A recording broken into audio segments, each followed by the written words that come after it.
Martin Lindstrom, Biyoloji, 6. Bölüm. Küçük bir dua okuyorum. İnanç, din ve markalar. Birkaç gün boyunca laboratuvara teker teker akın eden rahibeler, üzerlerindeki siyah beyaz giysilerini çekiştirip düzelterek mümkün olabilecek en rahat pozisyonu bulup ihmira cihazına uzandılar. 2006 yılında yapılan bu araştırmaya katılan, yaşları 23 ile 64 arasında değişen bu 15 kadın, kökü orta çağa uzanan katı bir Roma Katolik keşişlik tarikatı olan Karmelit mezhebinin manastıra kapanmış mensuplarıydı. Kanada Montreal Üniversitesi'nden Dr. Mary Begrad ve Dr. Vincent Paquette adlı nörolog tarafından yönlendirilen bu rahibe araştırması, herhangi bir dinsel program geliştirmek ya da Tanrı'nın var olmadığını kanıtlamak gibi bir amaç taşımıyordu. Amacı sadece nörogörüntüleme tekniğiyle beynin dinsel duyguları ve inançları nasıl deneyimlediğini daha iyi anlamaya çalışmaktı. Dr. Beguard ile Dr. Paquette karmaşık bir sorunun yanıtını arıyorlardı. Dua etmek gibi özel ruhani deneyimler sırasında ya da kendimizi Tanrı'ya yakın hissettiğimiz ilahi anlarda beynimizin hangi bölümleri ışımaya başlıyordu? Araştırmacılar önce 15 rahibeden Karmelit mezhebi üyesi olarak yaşadıkları en derin dinsel deneyim anını anımsamalarını istediler. Beklendiği gibi tarama, rahibeler bu deneyimlerini kafalarında canlandırırken beyinlerin neşe, huzur, kendinin farkında olmak, hatta sevgi gibi duygular üreten merkezi küçük bir bölgesi olan Jagd çekirdeğindeki nöron faaliyetinde bir canlanma olduğunu gösterdi. Hareketlenen bir diğer bölge de bilimcilerin ilahiyatla bağlı duygu çağrışımlarıyla ilgili olduğuna inandıkları insula bölgesiydi. Bilimciler ardından rahibelerden kafalarında bir başka kişiyle de derin bir duygusal deneyim yaşadıklarını canlandırmalarını istedi. İlginç bir sonuç çıktı. Bu sırada yapılan taramaların kaydettiği faaliyet tümüyle farklı bir tablo çiziyordu. Sözün kısası, Beguard ile Paquette, insan beyninde tek bir tanrı noktası bulunmadığı, dinsel ya da ruhani düşüncelere daldığımızda aktifleşen ayrı özel bir bölge olmadığı ama en azından dinsel inançları güçlü kişilerde dinle ilgili düşünceleri ile diğer insanlarla ilgili düşünceleri sırasında farklı faaliyet kalıplarının oluştuğu sonucuna vardılar. Araştırmamızın bir sonraki evresinde göreceğimiz üzere din ve inanç söz konusu olduğunda beynin birbiriyle bağlı ve iç içe girmiş bazı bölgeleri aynı anda ve tandem şeklinde faaliyete geçiyordu. Ya da bir yerde rastladığım bir anında dendiği gibi bilincin çevresine sıkı sınırlar çizmeye kalkışmak okyanusu post-itlerle kaplamak öğretine benzer. Kanada'daki bu rahibe araştırması bir sonraki beyin tarama araştırmama esin kaynağı oldu. Ancak benim markalar ve maneviyat hakkındaki teoremin hiç yoktan çıkmadığını da bilmenizi isterim. Gelin şu öyküyü bir izleyelim. 2007 kışının başlarında bir öğle sonrasında New Jersey limanındaki bir depoda heyecanlı bir kalabalık toplanmış, sıradan bir konteynerin gelmesini bekliyordu. Bekleyenlerin çoğu beyaz eldivenler, uzun siyah paltolar ve geniş kenarlı şapkalardan oluşan resmi giysiler içindeydi. Bir iki fotoğrafçı görüntü alırken kalabalığın ortasında bir haham duruyordu. Sonunda geminin ambar kapağı açıldı ve karanlığın içinden elinde gümüş bir tepsi taşıyan titiz giyimli bir adam çıktı. Tepsinin üzerinde paketler vardı. İçi toprak dolu paketler. Ama bu öyle sıradan bir toprak değildi. İsrail'den ABD'ye doğrudan toprak ihraç etmek amacıyla kurulmuş ilk şirket olan Kutsal Yerlerin Toprağı adlı Brooklyn'li bir şirketin lütfuyla kıyılarımıza kadar getirilmiş olan kutsal bir topraktı bu. Peki ama insanlar İsrail'den gelen bir parça toprağı ne yapacak ki diye merak edebilirsiniz. Anlaşıldığı kadarıyla kutsal topraklardan gelen bir avuç toprak dinsel cenaze törenlerine kusursuz bir kutsallık katabilir. Ayrıca bitkileri, ağaçları, evleri ve binaları kutsamak amacıyla da kullanılabilir. Toplanmış olan kalabalığın arasında bulunan Kutsal Yerlerin Toprağı şirketinin kurucusu ve başkanı Steven Friedman ambarın önünde biriken kalabalığa bir konuşma yaptı. İsrail topraklarını birçok din kutsal kabul eder diye açıkladı. Şimdi şirketi kutsal yerlerden bir parça yaşamında bulundurmak isteyen herkese bu kutsal topraktan getiriyordu. Ayrıca Toprak, Kütük Geole Konseyi yöneticisi Hahan Velvo Bredvan'ın onaylı resmi mührünü taşıyordu. Bu yıllar süren yoğun bir çabanın ürünüdür diye belirtti Friedman. Yalnızca ithalat koşullarını yerine getirmek değil, ürünümüze tanınmış Yahudi din liderlerinin onayını almak da epey çaba gerektirdi. Friedman ama sonuç her şeye değer diye tamamladı sözlerini. Stephen Friedman kutsal toprak ticaretine girişen ilk kişi değildi. 1990'ların sonlarında Alan Jenkins adlı İrlanda göçmeni ABD hükümetinden İrlanda'dan toprak ithal etme izni almak için tam 9 yıl uğraşmıştı. Amacı neydi Jenkins'in? İrlandalı Amerika'ya gelirken kiliselerini, okullarını, müziklerini getirmişlerdi. Geride bıraktıkları tek şey topraklarıydı. Bundan ötürü bir tarım uzmanıyla birlikte İrlanda'dan toprak getirme izni alabilmek için ABD Gümrük Bakanlığı ile Hayvan ve Bitki Sağlığı Denetim Hizmetleri Biriminin kapısını aşındırmış ve sonunda kazanmıştı. Alan Jenkins bugüne kadar Amerika'ya 3 milyon dolar değerinde İrlanda toprağı getirdi ve bunları üzerine resmi İrlanda toprağı yazan 350 gramlık plastik torbalara doldurup sattı. İrlandalı göçmenler için ana vatan toprağı aynı zamanda dinsel bir anlam da taşıyordu. Çünkü pek çok Yahudi gibi çok sayıda İrlandalı göçmen de öz yurdun toprağına gömülmenin özlemini çekiyordu. Galway kökenli 87 yaşındaki Manhattanlı bir avukat Amerika'da yaptırdığı mezarı için 100 bin dolarlık İrlanda torpağı satın aldı. County Cork'tan gelmiş bir başka İrlandalı New England'da yaptırmakta olduğu evin zeminini döşemek için aldığı birkaç ton İrlanda torpağına tam 148 bin dolar ödemişti. Cenaze şirketleri ve çiçekçiler de tonlarca toprak siparişi verdiler. Toprak işi İrlanda'da talihlidir efsanesine kapılan Çinli tüketiciler yüzünden Çin'deki toptancılar için bile karlı bir kazanç kapısı oldu.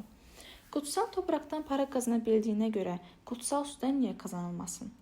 New Six'in yazdığına bakılırsa Wayne Enterprises adlı Kaliforniyalı bir şirketin ürettiği kutsal içme suyunun şişeleri bir Anglikan ya da Roma Katolik rahibi tarafından tek tek kutsanıyordu. Wayne firmasının CEO'su Brian German'ın bir kutsal içme suyu şişesinin tıpkı bir haç veya tesbih gibi insanlara her gün başkalarına şefkatli davranın övdüğünü hatırlattığını söylüyor. Floridalı bir şirketin ruhani su adıyla piyasaya sürdüğü, özünde saflaştırılmış, belediye suyundan başka bir şey olmayan bir düzine kadar farklı Hristiyan etiketiyle süslü şişeleri de bu arada es geçmeyelim. Örneğin Bakire Meryem şişesinin arkasında İngilizce ve İspanyolca olarak Aziz Meryem duası yer alıyor. Şirketin kurucusu Eliko Tayyip, ruhani suyunun insanların yoldan uzaklaşmamasına, kendilerine ve Tanrı'ya olan inançlarını korumasına yardımcı olduğunu söylüyor. İnsanlar dinsel ya da manevi değer taşıyan toprak ve su gibi şeylere az ya da çok para ödemeye hazır olduklarına göre demek ki maneviyet ile markalandırma arasında kopmaz bir bağın varlığı tartışma götürmez. Öyleyse bunu kanıtlamam gerekiyordu. Ama bu bağ saptamaya kalkışmadan önce bir dini karakterize eden belli başlı özellikleri tam alarak belirlemem gerekiyordu. Sonunda o güne kadarkiler arasında en kışkırtıcısı olacağını düşündüğüm araştırmama hazırlık amacıyla dünyadaki çeşitli dinlerin ileri gelen 14 lideriyle görüştüm. Bütün inançların paylaştığı nitelikleri ve ortak vasıfları bulabilmek için incelediğim bu dinler arasında Katoliklik, Protestanlık, Budizm ve İslam da yer alıyordu. Aralarındaki onca farklılığa karşın başlıca bütün dinlerin temelinde 10 ortak dayanak noktası bulunduğunu keşfettim. 1. Aidiyet duygusu. 2. Net bir vizyon. 3. Düşmanlara karşı güçlü olma. 4. Duyulara seslenme. 5. Öykü anlatımı. 6. İhtişam. 7. İnanç yayma. 8. Simgeler. 9. Gizem. 10. Ritüeller. Ve tahmin ettiğim gibi bu noktalarla en sevdiğimiz marka ve ürünler arasında pek çok ortak yan var. Bakalım nasıl? Şu koşu bandının yanında duran adamın ayağındaki koşu ayakkabısının sizinkinin aynısı olduğunu fark ettiğiniz an sanki tanıdık biriymiş gibi gülümsediniz mi? Yan şeritteki arabanın sizinki gibi Toyota Cizio olduğunu gördüğünüzde içindeki adama korna çalıp el salladınız mı? Demek istediğim tutkunlu olduğunuz ürün ister Nike, ister Neutrogena, isterse Harley Davidson olsun aynı markayı kullanan kişilerle aranızda büyük olasılıkla bir aidiyet duygusu oluşur. Bu tıpkı özel bir kulübe üye olmaya benzer. Bu aidiyet duygusunun davranışlarımız üzerinde derin bir etkisi vardır. Kütle kontrolü gözlemcileri, toplantılarına katılan grup üyeleri, Süper Kupayı izlemeye gelen takım taraftarları ve Rolling Stones konserine giden hayranlar gibi birbiriyle ilgisi yokmuş gibi görülen toplulukların üyelerini düşünün. Bu etkinlikler kilolarından kurtulma, galip gelme ya da müzik coşkusunu paylaşma gibi ortak bir misyonu olan insanları bir araya getirir. Spor dünyası ile din alemi arasındaki paralellikleri inceleyen Whittier College profesörlerinden Joseph Price de aslında Süper Kupa ile dinsel hac arasında bir benzerlik kurmuştu. Price bu benzerliği şöyle açıklıyordu. Hacca gitmenin herhangi bir yere yapılan yolculuktan öte bir anlamı vardır. İnsanın iç dünyasında gezinmesi, yüce bir amaç arayışı, engelleri aşma ve fiziksel veya ruhsal şifa umudu içerir. Çoğu dinin net bir vizyonu vardır. Burada demek istediğim ister belli bir inayet mertebesine ulaşmak, isterse manevi bir amaca erişmek olsun, misyonları konusunda dinlerin son derece net olduklarıdır. Kuşkusuz çoğu şirketin misyonu son derece nettir. Steve Jobs'un Apple şirketi için öngördüğü vizyon 1980'lerin ortalarından beri biliniyor. Bu dünya değişimi yaratan insandır. Bu yüzden onun yeri sistemlere ve yapılara bağımlı değil, onların üzerinde olmalıdır. Bu sözlerin üzerine 20 yıl ve birkaç milyon iPod geçtikten sonra şirket bugün hala aynı vizyonun peşinden gidiyor ve kuşkusuz bir 20 yıl daha öyle devam edecek gibi görünüyor. İleri teknolojisi ürünü işitsel ve görsel cihazlar imalatçısı Bang Olufsen'in misyon açıklamasına göz atalım. Uzun erimli, şaşırtıcı deneyimler arayışı içinde sıradanlığı devamlı sorgulama cesareti ya da INBI'nin küçük bir gezegen için çözümler yönergesi. Dinlerde olduğu gibi başarılı şirketlerin ve başarılı markaların son derece güçlü, açık, seçik bir misyon anlayışı vardır. Başarılı dinler düşmanları üzerine güç dayatmasında bulunmaya da çalışırlar. Dinsel çatışmalar tarihin başlangıcından bu yana sürüp gitmektedir. Ötekine karşı saf tutmanın her zaman etkili ve birleştirici kuvvet olduğunu görmek için şöyle bir göz atmak yeter. Saptanabilir bir düşmanın varlığı bizler için yalnızca inancımız üzerine düşünme ve onu sergileme vesilesi olmakla kalmayıp aynı zamanda bizi inanç yoldaşlarımızla birleştiren bir araçtır. Bu onlara karşı biz zihniyeti tüketim dünyasında da her köşesine sinmiştir. Coca-Cola Pepsi Cola'ya karşı, AT&T Verizon'a karşı, Visa Mastercard'a karşı, Hertz'in son kampanyasını ve sloganını anımsayan. Biz Hertz'iz, onlar değil. Çoğu erkeğin özendiği yakışıklı, havalı, şehirli, profesyonel kimliğindeki Apple kullanıcısıyla sıradan bir PC kullanan koca gözlüklü evli şişko karakterin bilgisayarlarının marifetlerini tokuşturdukları Apple'ın televizyon reklamlarını anımsıyorsunuzdur. Elbette Apple kullanıcısı galip çıkıyordu ve bu karşılaştırmadan. Doğrusunu söylemek gerekirse kendi ürününün rakiplerinkinden üstün olduğunu bas bas bağırmayan bir televizyon reklamı ya da reklam kampanyası var mı? Bu bizler, onlar stratejisi taraftarları cezbeder, ihtilafa körükler, bağlılık yaratır, bizi düşünmeye ve ölçü biçmeye, sonra satın almaya teşvik eder. Dünyadaki en büyük dinlerin diğer bir temel özelliği de duyulara seslenmektir. Gözlerinizi kapayıp bir kiliseye, havraya veya camiye girin.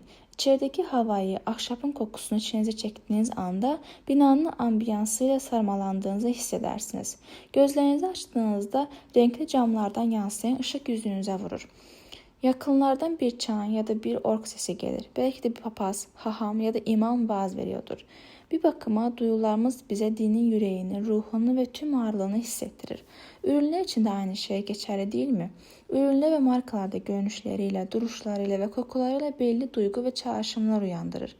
Nokia'nın herkese çok iyi tanınan zil sesini aklınıza getirin. Ya da gıpgıcı bir Mercedes-Benz otomobilinin saf deri kokusunu. Ya da iPod'un estetiği bir keyif veren zarif hatlarını. Ürünlerin duyulara seslenen özellikleri ister rahatsız edici olsun, ister imrendirici, hemen her zaman mutlaka bir duygusal tepki üretir. Harley-Davidson 1996'da firmanın simgesi niteliğindeki motora gaz verildiğine çıkan seri pat pat pat sesinin tescilli hakkını ihlal ettikleri gerekçesiyle Yamaha ile Honda'yı mahkemeye vermesi nedeni tam da buydu. Toblerone düşünün. Biliyorsunuz üçgen şeklinde bir çikolatadır. Peki bunun ne anlamı var? Eğer Toblerone markası piyasaya bugün girmiş olsaydı, paketlerini istifleme zorluğu gerekçesiyle Walmart onu kesinlikle mağazalarına sokmazdı.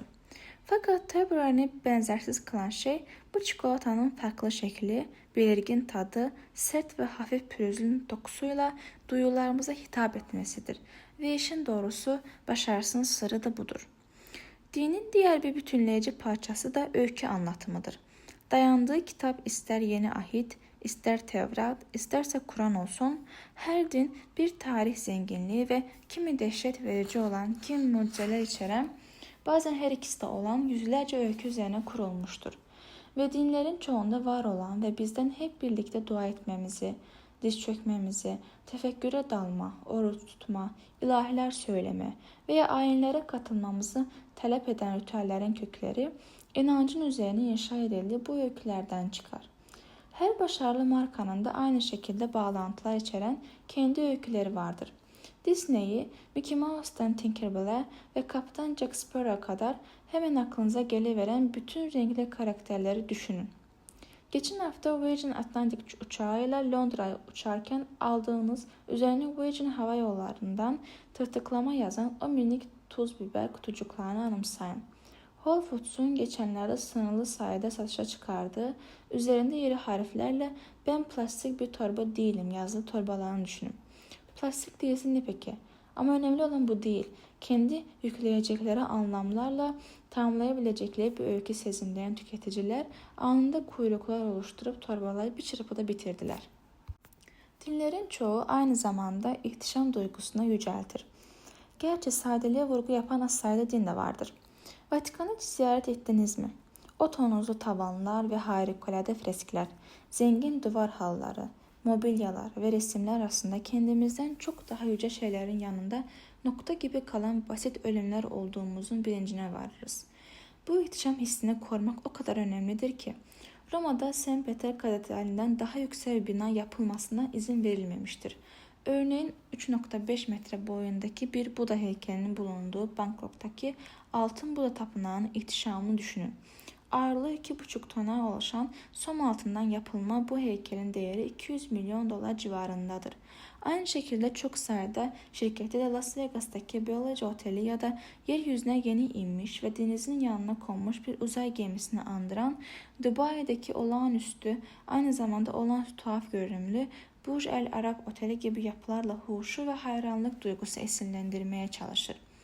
Birkaç lüks marka anımsamak bile bunu görmeye yeter. Louis Vuitton'un Paris'teki Amiral Gemisi mağazası, Prada'nın Tokyo'daki Amiral Gemisi mağazası, Apple'ın New York ve Chicago'daki Amiral Gemisi mağazaları. Bunların hepsi ihtişam hissi uyandıracak şekilde inşa edilmişlerdir.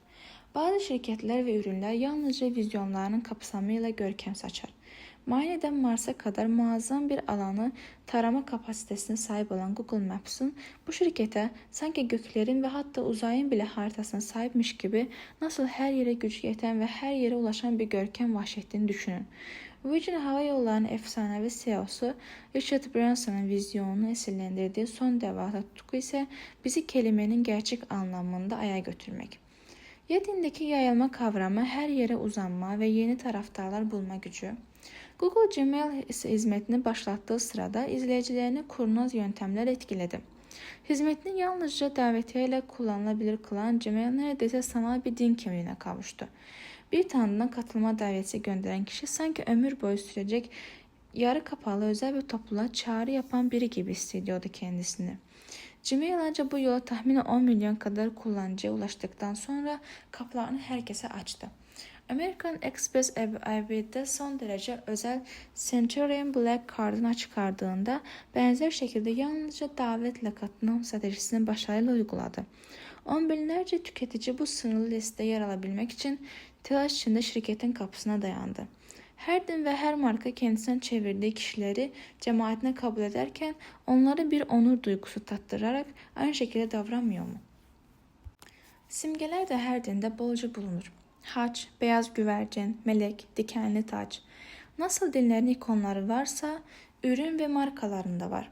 İkinci bölümde gördüğümüz gibi piyasaların giderek aşırı kalabalıklaşması nedeniyle logoların artık şirketlerin bir zamanlar bel bağladığı ölçüde gücü kalmadıysa da anlık bir küresel dil ya da kestirme bir anlaşma yolu yaratan basit ama güçlü ikonlar onların yerini hızla dolduruyor. Örneğin her Apple ikonu elma şeklindeki logosundan çöp tenekesine ve bilgisayar açtığınızda karşınızda beliren gülen yüze kadar tek başına bile olsa doğrudan şirketi çağrıştırıyor. Bugün Apple'ın 300, Microsoft'un 500 ikona sahip olduğunu biliyor muydunuz? McDonald's'un altın kemerlerini ya da Nike'ın tamam işaretini aklınıza getirin. Hikaye o ki şirket bir ajansa birkaç logo hazırlama siparişi vermiş ve müşterilerden en çok beğendikleri seçeneğin yanındaki kutuyu işaretlemelerini istemiş. Ama logolardan hiçbirini beğenen çıkmayınca çaresiz kalan kurucu yanında logo bulunmayan boş bir kutuyu işaretlemiş. Böylece tamam işareti Nike'ın logosu olup çıkmış. Dinsel ikonların yarattığı güçlü dinsel çağrışımlar gibi bu simgeler de ister sportif yetenek, ister insan ağzını sulandıran bir hamburger vaat etsin, ürün logolarından çok daha fazla güçlü çağrışımlar uyandırırlar. Tour de France yarışını 7 kez kazanan Lance Armstrong'un 2004 yılında meşhur olan Livestrong güçlü yaşa bilekliğini anımsıyor musunuz? Kanser araştırmaları ve kansere karşı farkındalığı artırma çabaları için yardım toplama amacına yönelik olan o sade sarı bilekliği. Aslında Nike bunları parası dağıtıyordu. Ama bu sarı silikon band bir hayır girişiminin simgesine dönüştükten sonra Armstrong Vakfı bu bilekliklerden 70 milyon dolar gelir elde etti.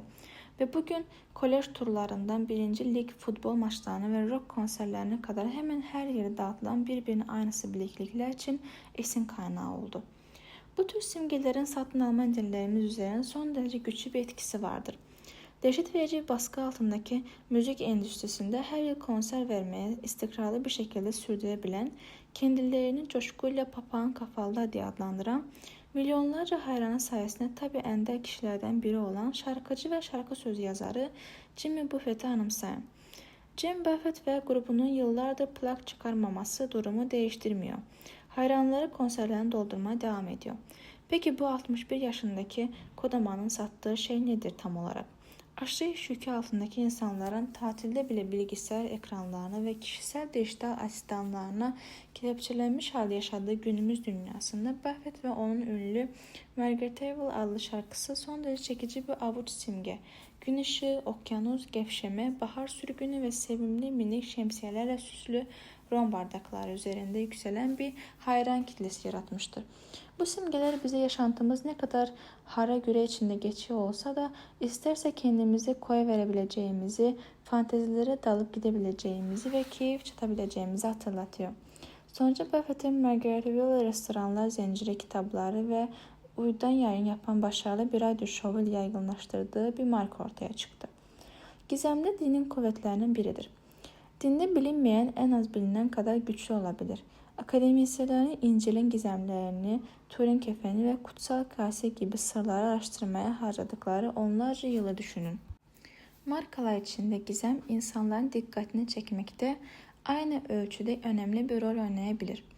Örneğin Coca-Cola formülünü gizli tutarak bir gizem duygusu yaratmayı başarmıştır.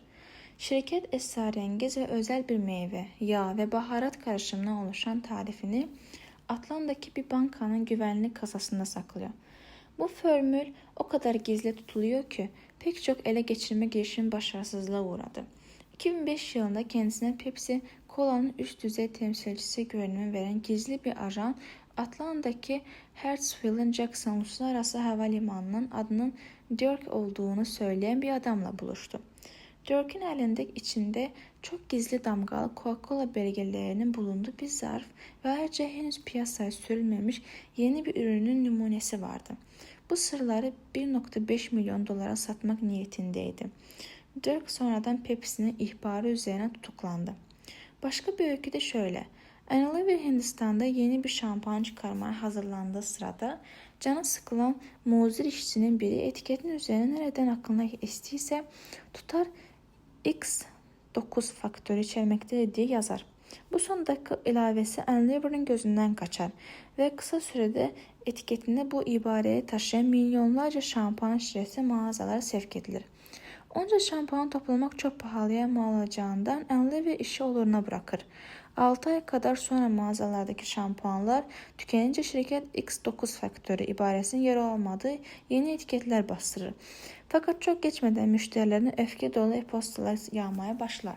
Müşterilerin hiçbirinin X9 faktörünün ne olduğu konusunda en ufak bir fikri yoktur. Ama Unilever'in bu özelliği kaldırmaya cüret etmesi onları kızdırmıştır. Aslında insanların çoğu şampuanın artık işe yaramadığını, saçlarının parlaklığını yitirdiğini iddia etmektedir. Ve bunun suçunu bu müstesna X9 faktörünün çıkarılmasında bulmaktadır. Bu olay bir marka ne kadar gizem ve entrika barındırırsa bizlere o kadar çekici geldiğini gösteriyor. Bir Sony Trenton'unuz oldu mu hiç? Sizce Trenton ne anlama geliyor? Sözüm ona, ben bir marka uzmanıyım ama bu konuda en ufak bir fikrim yok. Bir keresinde bir son yöneticisine Trenton'un tam olarak ne işe yaradığını sormuştum. Aldığım yanıt o kadar karman çorman bir şeydi ki 45 dakika uğraştıktan sonra ancak yarım yamalı bir sonuç çıkarabilmiştim. Demek istediğim Trenton ne olduğu ve ne işe yaradığı benim için hala bir sırdır. Ama onu mutlaka bir tane daha almaya can atıyorum. Son yıllarda küresel kozmetik endüstrisinde kokuları kullanan kişinin DNA'sına uydurduğu iddia edilen bilimsel formüllerle marka etrafında bir gizem perdesi örme eğilimi bile gözlendi. Bir insanın DNA'sına uygun parfüm kavramı tam bir saçmalık olduğu halde yine de bu hiçbir şirketi tüketicileri esrarengiz formüllerin varlığını ikna etme çabasından vazgeçiremiyor. Chanel'in yeni gençleştirici kremi Sublimage örneğin Sublimage'in can alıcı özelliği diye yazıyor metinde. Gerçek bir hücre yenileyicisi olan benzersiz aktif bileşen Vanilla PFA'da yatıyor. Sublimage şimdi yeni ürünü Fluid ve Mask PFA, Purification of Active Ingredients, aktif bileşenlerin çoklu bilinmesiyle gerçek bir cilt bakımı deneyimi yaratıyor. Ultra saf bir kozmetik aktif bileşeni olan Purifier PFA'nın üretilmesini Chanel'in geliştirdiği özel bir süreç sağlamıştır. Patent aşamasındadır. Kusura bakmayın, bütün bu laflar ne demek oluyor? Hepsi saçma sapan sözlerden ibaret ama bir gizem havası yaratıyor. Ritüel, batıl inanç, din, biz farkında olsak da olmasak da bu etmenlerin hepsi bir şey satın alırken aklımızdan geçen düşüncelere belli bir katkı yapıyor. Aslına bakarsanız beyin tarama araştırmalarımızın sonuçlarından da bir ölçüde anlaşabileceği gibi en başarılı ürünler dinle en çok ortak yanı bulunan ürünlerdir. Apple örneğin en popüler ve karlı markalardan biridir. 1990'ların ortalarında katıldığım Apple Macromedia konferansını asla unutmam. San Francisco'daki toplantı merkezinde Apple'ın 10.000 coşkulu taraftarı arasında sıkış tıkış otururken şirketin kurucusu ve CEO'su Steve Jobs kişilerinkine benzeyen her zamanki balıkçı yaka kazayla sahneye çıkıp da Apple Newton el bilgisayarını artık üretmeyeceklerini açıkladığında yaşananlardan hayret düştüm. Jobs bu sözü söyledikten sonra kararı vurgulamak amacıyla bir Newton bilgisayarını dramatik bir havayla birkaç metre ilerideki çöp kutusuna fırlattı. Newton'un işi bitmişti artık. Devri kapanmıştı. Bunun üzerine yanımdaki koltukta oturan adam çaresizlikten göz dönmüş bir şekilde cebinden çıkardığı Newton'u yere atıp üzerine çılgınca tepinmeye başladı. Diğer tarafımda oturan orta yaşlı bir adam gözyaşlarına boğulmuştu. Moskova'nın Central Kaos'a sarmıştı. Ortalıkta öyle bir hava vardı ki sanki Jobs İsa'nın yeniden doğuşunun gerçekleşmeyeceğini açıklamıştı. O an birden kafama dank etti.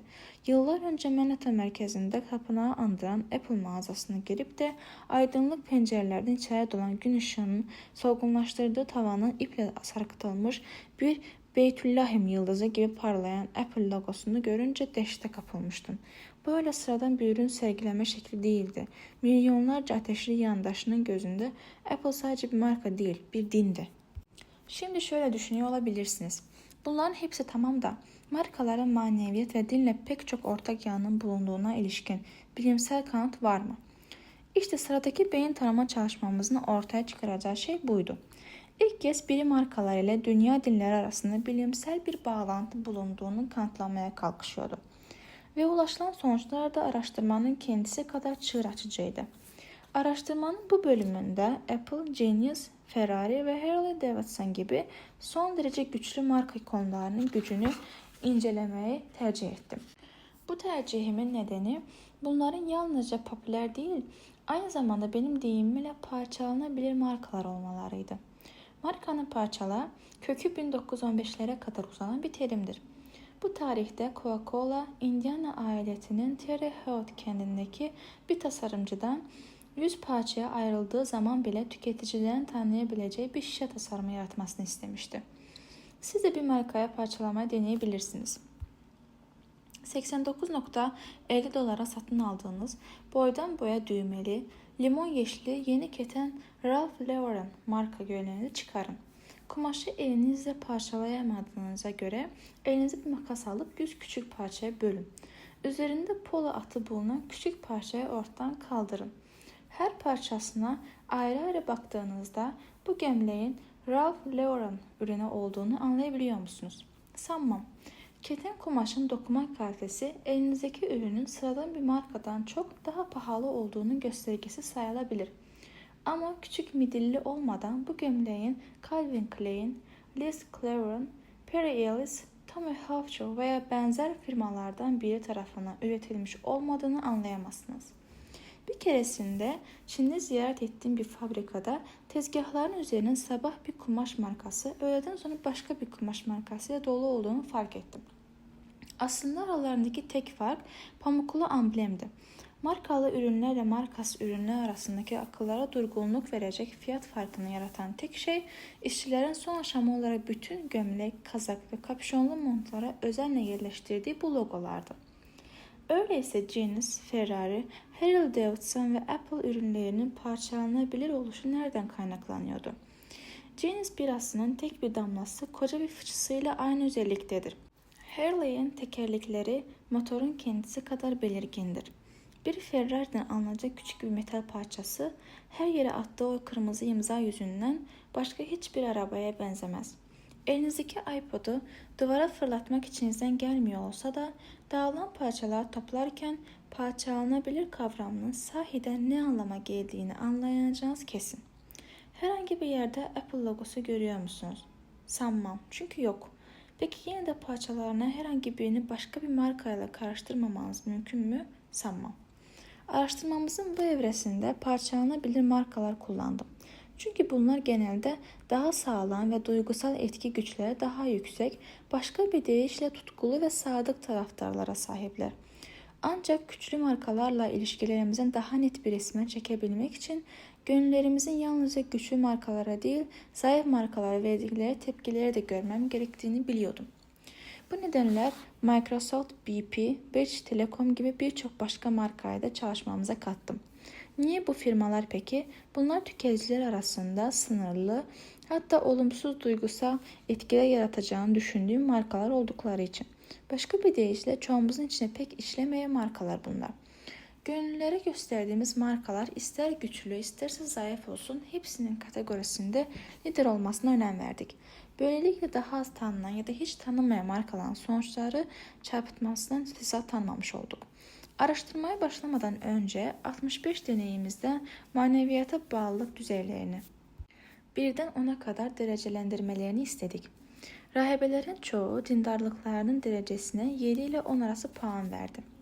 Bu kez gönüllüleri yalnız erkeklerle sınırladık. Çünkü araştırma yalnız erkekler üzerine yapılmış bağlantılı bir deneyle karşılaştırmayı düşünüyorduk. Acaba spor ve spor kahramanlarının beyinde harekete geçirdiği bölge dinle aynı mıydı? Zira spor tutkunları da aynen dindarlar gibi çoğunlukla doğdukları kendin takımına ya da tuttukları herhangi bir takımın güçlü bir aidiyet duygusu besliyordu.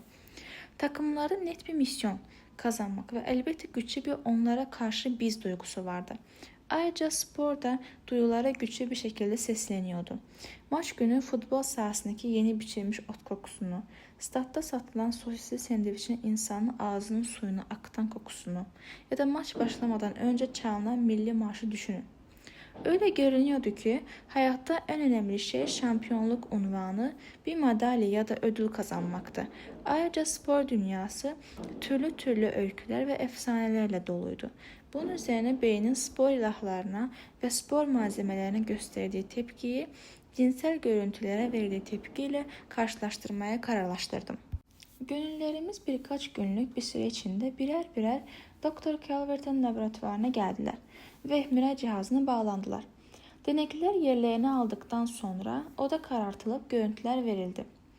Bir Coca-Cola şişesi, papa, bir iPod, bir Red Bull kutusu, tesbih taneleri, bir Ferrari spor otomobil, eBay logosu, rahibe Teresa, bir Amerikan Express kartı, BP amblemi, dua eden bir grup çocuğun resmi, Microsoft'un logosu, son olarak da futbol, Amerikan futbolu, kriket, boks ve tenis dünyasından seçme takım ve oyuncu görüntüleri. Tahta bir kilise sırası, ardından David Beckham, onun ardından bir rahibe kıyafeti, sonra da Dünya Kupası ve böyle devam edip gidiyordu. Doktor Calvert fMRI verilerini analiz edince güçlü markaların beynin belli duygular, karar alma ve anlamlandırmayla ilgili bölgelerinin zayıf markalara oranla daha çok harekete geçirdiğini gördü. Bu beni pek fazla şaşırtmadı. Zaten BP görüntüsünün yaratacağı duygusal etkinin pırıl pırıl kırmızı ve Ferrari'den daha zayıf olması gayet mantıklı değil mi? Fakat Doktor Calvert'in ikinci bulgusu bir hayli çarpıcıydı. Doktor, insanlar güçlü markalara ait görüntüleri iPod, Harley Davidson, Ferrari ve diğerleri izlerken beyinlerinin dinsel görüntüleri izlerken gösterdiği aktivitenin tamamen aynısını gösterdiğini saptamıştı. Son tahlilde deneklerin beyinlerinin güçlü markalara verdiği tepki biçimiyle dinsel ikon ve figürlere verdiği tepki biçimi arasında belirgin bir fark yoktu. Ortaya çıkan sonuca göre spor dünyasının belli başlı dinlerle pek çok ortak yanı bulunmasına karşın spor yıldızları ve sporla ilgili görüntüler bile beyinde güçlü ve zayıf markalar kadar etkili bir duygusal tepki yaratamamıştı. Ancak spor yıldızlarının gösterilmesi beynimizin ödül duyumuzla bağlantılı olan bölümünü orta alf orbitofrontal korteks, dinsel ikonların uyarma tarzına benzer bir şekilde harekete geçirmişti. Buradan çıkan sonuç, futbol sahasındaki bir zaferin çağrıştırdığı ödüllendirilme duygusunun söz gelimi dokunaklı bir vaazın veya bir duanın çağrıştırdığı ödüllendirilme duygusuyla benzeştiğiydi. Bununla birlikte gerek güçlü gerekse zayıf markalar beynimizin ana depolama ve karar alma bölümlerini uyarma bakımından spor görüntülerinden çok daha güçlüydü. Burada sezgisel duyumuz devreye giriyor. Bir televizyon, bir dijital fotoğraf makinesi ya da yeni bir elbise alma konusunu düşünürken beynimiz ürünle ilgili bulabildiği bütün enformasyonu, fiyatı, özellikleri, ona ilişkin eski deneyimlerimizi toplar, ona göre karar verir. Ama iş spora geldiğinde gerçekleri araştırmak ya da karara varmak gibi bir süreç pek söz konusu olmaz. Red Sox'u ya da Indianapolis Colts'u tutarız. Çünküsü yok, tutarız işte. Toparlayacak olursak araştırmamız iPod, Genesis ve Ferrari spor otomobillerini gördüğümüzde içimizde canlanan duyguların en azından bunların taptığını düşünenler de haç, tesbih taneleri, rahibe Teresa, Bakire Meryem ve İncil'i gördüğümüzde içimizde uyanan duygulara benzediğini gösterdi. Aslında gönüllerimizin markalara ve dinsel ikonlara gösterdiği tepkiler benzer değil, neredeyse özdeşti. Öte yandan bu deneklere duygulara hitap etme yönü daha zayıf markalar gösterildiğinde beyinlerin tamamen başka bölümlere faaliyete geçti. Bu da daha zayıf markaların aynı çağrışım yapamadığını gösteriyor.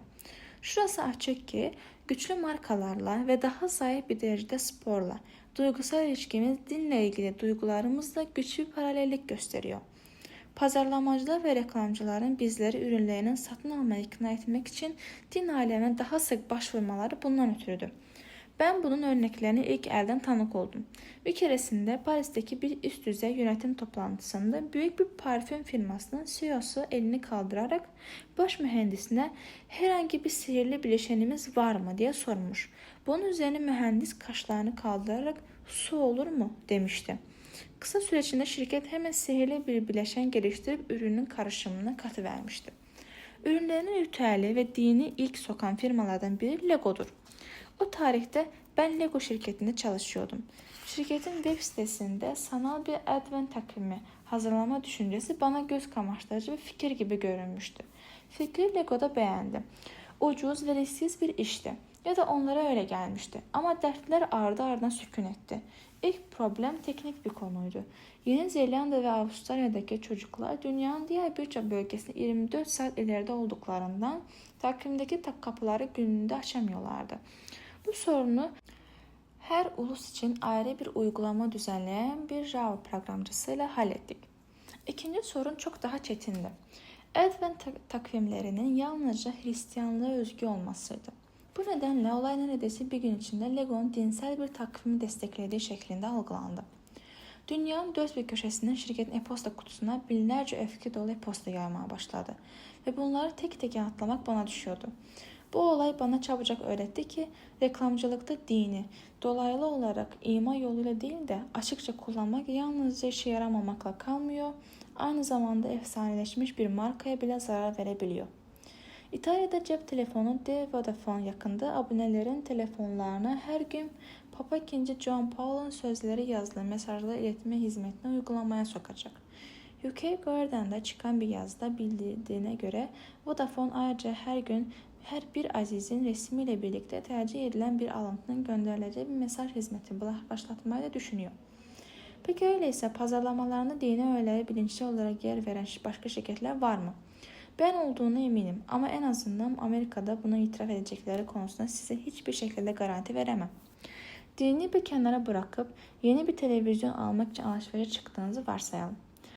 Samsung'u Philips'e tercih etmenize neden olan nedir? Ya da canınız çerez diyelim. Webtense'ye es geçip hemen Triscuit'e el atmanızı, Paycon Sandisk yerine Chips Ahoy'a uzanmanızı sebep olan nedir? Peki geçen yıl otomobil bakarken Toyota'dan başka araba almam diye tutturmanız nedeni neydi? Kafanızın içinde neler olup bitiyor? Sonraki bölümde somatik imleçler diye bilinen büyüleyici bir bilimsel keşfe göz atacak ve beyindeki bu yer işaretlerinin ürünler arasında tercih yapmamızı nasıl etkilediğini göreceğiz. Bunun için şimdi dünyanın en tanınan ve istisnası en nefret edilen seslerinden birini içeren bir deneye, Nokia pazarlama yöneticilerine ağzını bir karış açık bırakan bir buluşla sonuçlanan bir deneye geçiyoruz.